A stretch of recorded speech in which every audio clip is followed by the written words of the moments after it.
Let me give you a short lesson in early church history. As Christianity grew around the 4th and the 5th centuries, there was a radical transformation. The Emperor of Rome became a Christian, and Christianity was adopted as the state religion. Up till then, Christians had been a persecuted lot. There'd been many martyrs. There'd been a great sacrifice in being a Christian. Suddenly, Christianity became flavour of the month. And a lot of people came into the church, many of them with very low levels of commitment. So what were the passionate people to do? The ones that were ready to offer their lives as martyrs when they didn't need to do that anymore? Well, some of them became hermits. And that is holy men, it was only men, wanting a pure Christianity, wanting a disciplined life, wanting a life that would only pursue Jesus. And so they removed themselves from the temptations and struggles of the world, or tried to at least, and went and lived out in the desert. They focused their life on Jesus, and they took on certain disciplines in their lives. A lot of hermits tended to follow the example of Anthony. He sold all that he had, gave his money to the poor, and then went and lived out into the desert in a cave. He ate little. He drank nothing but water. He decided that he would not bathe at all. He only cut or combed his hair on Easter Sunday. I remember the days when I could comb my hair on Easter Sunday. He made a huge sacrifice to live a holy life, and there were many men like him. The strangest of all these hermits were a group of people known as the Stylites, or pillar saints. They followed the example of a man named Simeon, who spent a number of months buried up to his neck. But he decided that preaching was not very effective when you were buried up to your neck, so he chose a different path, and he climbed on top of a 20-metre pillar and lived up there for 35 years. He was a holy man. People would come from all over the world to listen to Simeon preach. He had tremendous power and sway, and in fact, some church councils could not be held unless Simeon gave his permission. Well, we're very sceptical, aren't we, about such unusual behaviour. We don't admire any longer those sorts of sacrifices. You wouldn't go out into the desert to listen to someone who'd been sitting on a pillar for 35 years. Life is not to be escaped, but it's to be embraced and enjoyed and transformed. All of this hermit-type life sounds very unhealthy to us. We don't go to sit on poles or go without food or live in difficult places or become celibate, but we are enabled to live an enjoyable life for Jesus in a normal world. Jesus was like that. He loved people. He loved parties.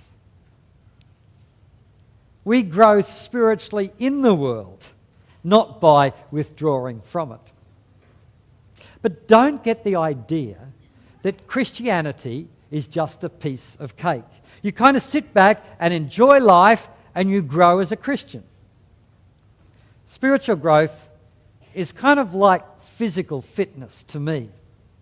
You may have noticed that I am middle-aged. My body is deteriorating. You haven't noticed that in the last week, but my body is deteriorating. I'm getting older. The only way I can possibly stay fit is to work very hard at it. As people living in a broken and sinful world, we have a natural tendency to move away from God. The only way we can grow in relationship with God is if we work hard at it. We make a radical effort at growth. Listen to Paul. Paul was a great leader in the early church. He wrote most of our New Testament. He says this about himself in 1 Corinthians chapter 9, verse 24. Do you not know that in a race all the runners run, but only one gets the prize? Run in such a way as to get the prize. Everyone who competes in the games goes into strict training. They do it to get a crown that will not last, a garland that they used to wear. But we do it to get a crown that will last forever. Therefore, I don't run like a man running aimlessly. I don't fight like a man beating the air. Oh no, I beat my body and make it my slave, so that after I've preached to others, I myself will not be disqualified for the prize.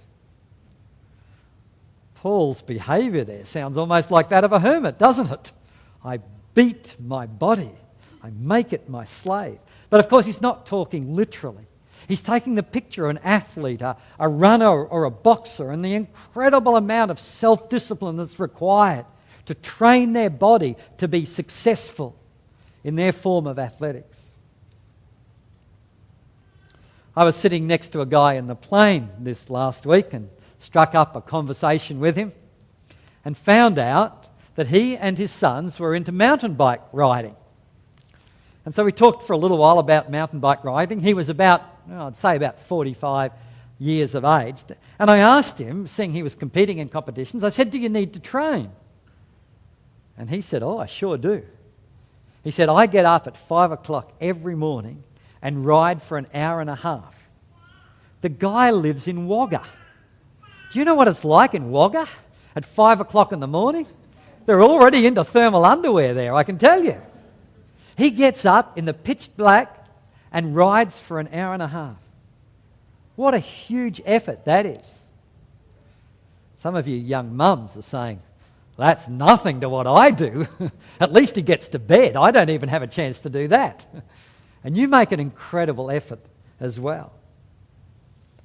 Paul says it's like that spiritually for me.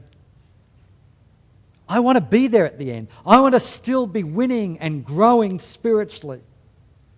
And so I'm prepared to make huge sacrifices. I'm prepared to discipline myself so that I can grow spiritually and continue to grow spiritually. Paul says, I make a radical effort. That's the second key to spiritual growth. You need to make a radical effort.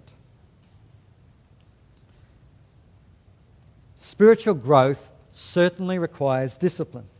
Listen to Paul again from 1 Timothy chapter 4. Discipline yourself for the purpose of godliness. For bodily discipline is only of little profit, but godliness is profitable for all things, since it holds promise for the present life and also for the life to come. So what does it require? What kind of discipline do we need to grow spiritually? If it's not to sit on poles or live in caves, then what is it?